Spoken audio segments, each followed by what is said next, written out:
masuk ke transaksi penjualan. Selama video ini juga akan konsepnya perpetual ya. Nah, kalau yang kemarin itu purchase, sekarang sales. Jadi kita sebagai akunting perusahaan, bagaimana kita menyusun pembukuan untuk pencatatan berdasarkan metode perpetual. Kalau ada transaksi penjualan, maka kita jurnalnya 2 kali ya. Bukan 2 kali, maksudnya 1 set gitu. 1 set itu apa maksudnya? Jadi 1 set itu terdiri dari transaksi penjualan yang mencatat harga jualnya. Kemudian set yang kedua adalah kita mencatat harga pokoknya atau harga pokok penjualan COGS-nya. Ini debitnya untuk menjual, cash atau AR, kemudian kreditnya sales, kemudian mencatat lagi itu COGS di debit atau harga pokok penjualan. Kemudian inventory di kredit karena berkurang ya, kita menjual berarti inventory merchandising-nya kan kita berkurang, jadi di kredit kan.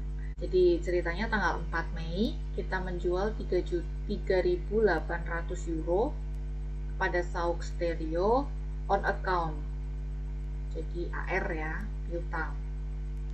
Kemudian asumsinya cost atau harga pokok dari penjualan ini itu adalah 2.400 gitu.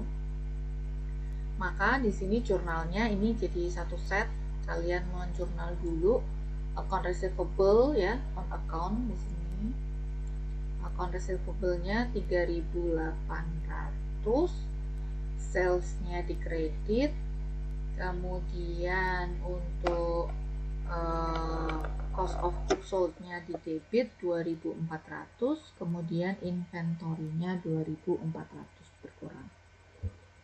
Untuk kalau ada sales return dan allowance. Jadi di sini misalnya PW Audio itu menerima untuk mencatat menerima pengembalian barang harganya harga jualnya itu 300 euro. Asumsinya harga pokoknya itu 140 euro. Nah, jadi kita juga 1 set gitu. Karena ini perpetual, sekali lagi karena ini perpetual. Jadi kita 1 set nulis yang berhubungan dengan selling price-nya, kemudian yang berhubungan dengan COGS dan inventory-nya kalau perpetual. Return atau sales return and allowance ini saldo normalnya adalah sebagai pengurang sales, makanya dia di debit ya. Di debit 300, kemudian AR-nya 300 di kredit karena berkurang. Kemudian karena ada pengembalian barang, return goods, maka ada inventory masuk di kita. Makanya inventory di debit, kemudian COGS-nya di kredit. Kemudian kalau itu tadi yang pertama, kalau barangnya itu tidak cacat ya, jadi cuma dikembalikan saja. Terus kalau ini barang yang dikembalikan itu cacat, berarti nanti ada scrap atau value scrapnya itu nilainya 50 euro gitu.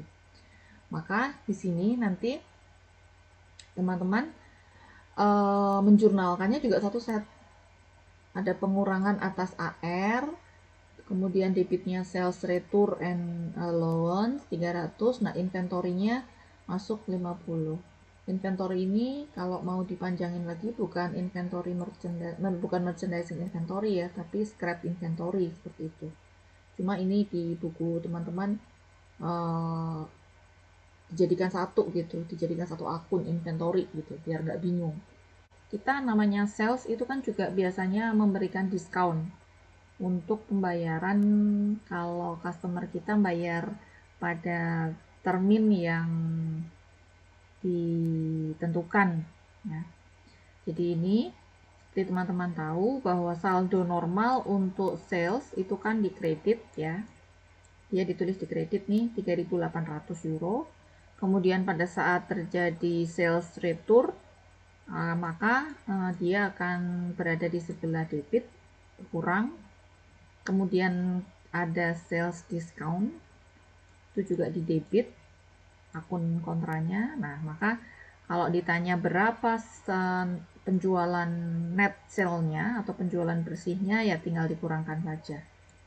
3.800 dikurangin debit 300 dikurangin sales 70. Jadi 3430.